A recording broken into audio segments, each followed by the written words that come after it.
Hey guys, what's up? It's Marco, and today I'm going to be talking about my most anticipated anime of 2017. Now, this list is mostly going to be comprised of anime that are confirmed for this year, with just one small exception at the very end. Now, let's get started. First up, Dragon Ball Super. Yes, Dragon Ball Super is currently airing its Universe Survival Saga, and it's probably the most promising story arc from Dragon Ball Super in a very long time. Now, Dragon Ball Super had a very rocky start in the very beginning. The first two story arcs were basically retelling the most recent Dragon Ball Z movies, and then you had very poor animation, very janky and very crude fight scenes, and it was not up to the standards of Dragon Ball Z. Even like Dragon Ball Z's worst moments did not look as bad as this. But the Universe Survival arc is going to be probably the thing that wins me back into Dragon Ball Super, because if Gohan's epic fighting return in episode 80 is any indication of the things to come, then I'm totally back on board with this series, because that was freaking amazing, and it's everything I wanted from Super from the very beginning. You're getting all the original characters back, and they're all back in their prime, and everyone's more or less up to the standard that they were at the end of the Buu saga. And we have a new opening, new universes, new opponents, and a female Broly, and maybe even Goku is gonna get a new transformation. Like, this is gonna be an epic return to form for Dragon Ball, and I can't wait to see what happens next. But speaking of tournament arcs, My Hero Academia is coming back. If you're not familiar with My Hero Academia, it's the story of Deku, and he's this poor, unfortunate kid who was born in the 20% of the world's population that has no superpowers. And this kid, all he's ever wanted since he was very, very young was to be a superhero, and without a superpower, that's gonna be very hard for him. And he wants to enroll in the high school. That's basically the Japanese equivalent of Professor Xavier's School for Gifted Youngsters. It's basically Hogwarts for superheroes. And this school is basically his one true chance at becoming like a legit superhero, but he has no superpowers. That all kind of changes when he meets his idol, All Might, and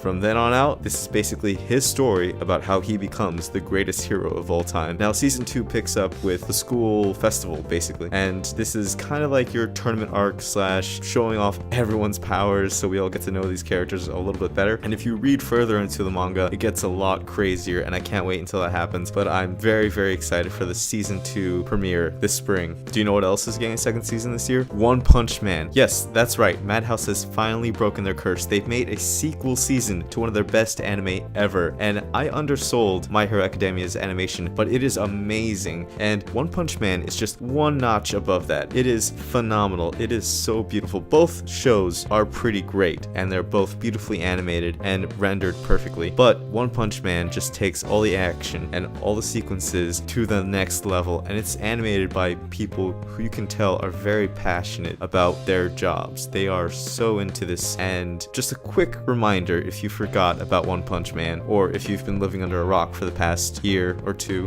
One Punch Man is about Saitama, a jobless 20-something who becomes a hero for fun, and through sheer force of will becomes so powerful that he can defeat any enemy with a single punch. Now, that sounds like the most boring setup for any anime protagonist, but it's actually a pretty clever way of creating conflict and tension for Saitama. He isn't really fighting enemies, he's fighting his own inner strength, really. He's trying to find a good, decent fight, and since he can defeat anyone with just one punch, it becomes kind of a journey. He's striving for that one great fight, and it really makes Saitama one of the most interesting anime heroes in recent history. One Punch Man is more than just an action anime, it's also a great comedy series, and it has a little bit of something for everyone. It takes a lot of action anime tropes and just turns them on their head. It takes the most plainly designed character and makes him the most badass protagonist you've ever seen. It's definitely worth checking out if you haven't seen the original 12 episodes, and it's definitely worth catching up before the second season begins this year. And I'm glad it only took about a year and a half for the second season to come out, rather than 4 years like another anime I know. Like Attack on Titan, which is coming back this April. Yes, Attack on Titan, the second season is finally coming out after 4 years, and that's a very long wait, but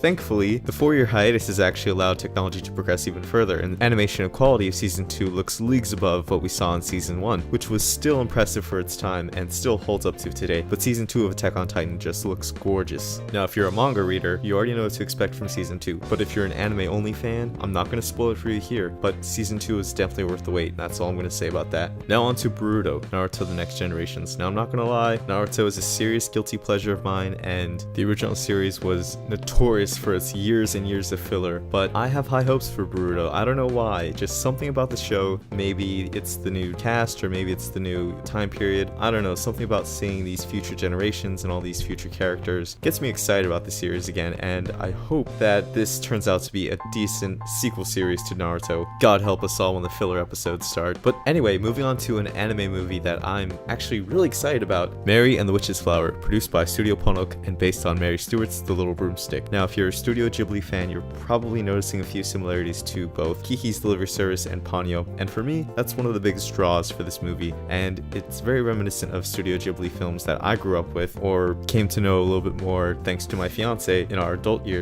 Now, I'd also like to mention Studio Ghibli's next anime series, Ronia, The Robber's Daughter, which will be a 26-episode series co-produced by Studio Ghibli and Studio Polygon, and as most anime fans know, Ronia will be a CGI animated series, and while most CGI anime has been pretty janky, I have a lot of faith in Studios Ghibli and Polygon, and if anyone can pull off the transition from 2D to 3D, it's them. Unfortunately, Ronia will only be available in America through Amazon Prime's streaming service, where anime goes to die. Speaking of CGI animated series, Berserk is getting a second season this year. I know I've bashed the 2016 anime pretty harshly, but I'll give the Berserk anime a second chance when it comes out this spring, and hopefully the studio learned a few lessons from its disastrous first season. I'm sure they've taken a lot of notes and listened to the fans, and if anything, it can't be worse than the first season, right?